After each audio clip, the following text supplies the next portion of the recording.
क्या हम एक ऐसे समाज में जी रहे हैं जहां महिलाओं की सुरक्षा का कोई महत्व नहीं? कोलकाता में डॉक्टर की हत्या और उत्तराखंड में नर्स के साथ हुई दर्दनाक घटना ने इस सवाल को फिर से जिदा कर दिया है। क्या यह मात्र घटनाएं हैं या एक बड़े सामाजिक संकट का संकेत? कोलकाता के आरजी मेडिकल कॉलेज में 31 साल की रेजिडेंट डॉक्टर के रेप और मर्डर ने पूरे देश को झकझोर कर रख दिया है। 14 अगस्त की रात को रिक्लेम द नाइट के बैनर तले देश भर में विरोध प्रदर्शन हुए, जहां हजारों महिलाएं और लोग सड़कों पर उतरकर न्याय की मांग कर रहे थे।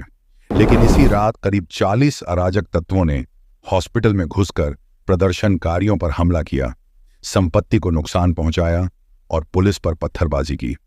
पुलिस को हालात काबू करने के लिए आंसू गैस का इस्तेमाल करना पड़ा।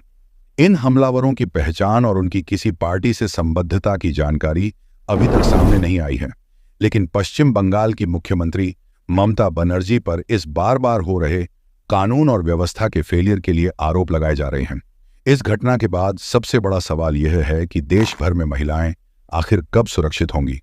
इस आक्रोश के बीच एक और भयानक खबर उत्तराखंड से आई, जहां एक नर्स की अस्पताल से घर लौटते समय हत्या कर दी गई।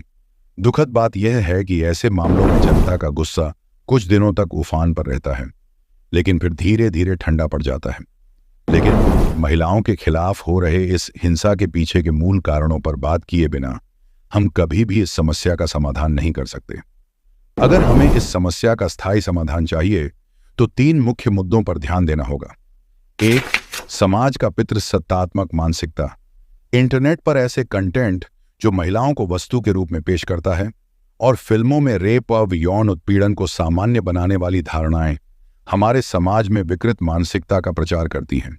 इससे महिलाओं के खिलाफ हिंसा को एक तरह से प्रोत्साहन मिलता है। 2. Victim blaming. समाज में रेप के लिए अक्सर महिलाओं को ही दोषी ठहराया जाता है, जैसे कि वह छोटी स्कर्ट पहनकर बाहर गई थी या उसे देर रात बाहर नहीं जाना चाहिए था। इस तरह की सोच रेपिस्ट को यह विश्वास दिलाती है कि उनकी कोई गलती नहीं थी। 3. राजनीतिक संरक्षण। लोग अक्सर कहते हैं कि रेपिस्ट को सख्त सजा मिलनी चाहिए, लेकिन वास्तविकता में होता क्या है? उदाहरण के लिए, गुरमीत राम रहीम सिंह को चुनावों के मद्देनजर जेल से रिहा कर दिया गया, जबकि उसे 20 साल की सजा दी गई थी। बिल्किस बानो के बलात्कारियों का सम्मान किया जाता है और ब्रजभूषण जैसे नेताओं को खुलेआम समर्थन मिलता है। अगर देश को सच में महिलाओं के लिए सुरक्षित बनाना है तो हमें इन 3 समस्याओं का गहराई से समाधान करना होगा। बात सिर्फ कानून बनाने की नहीं, बल्कि समाज के सोचने के तरीके को बदलने की है। तो आपकी क्या सोच है दोस्तों? कमेंट में जरूर बताएं। फिर मिलेंगे किसी और वीडियो में। धन्यवाद।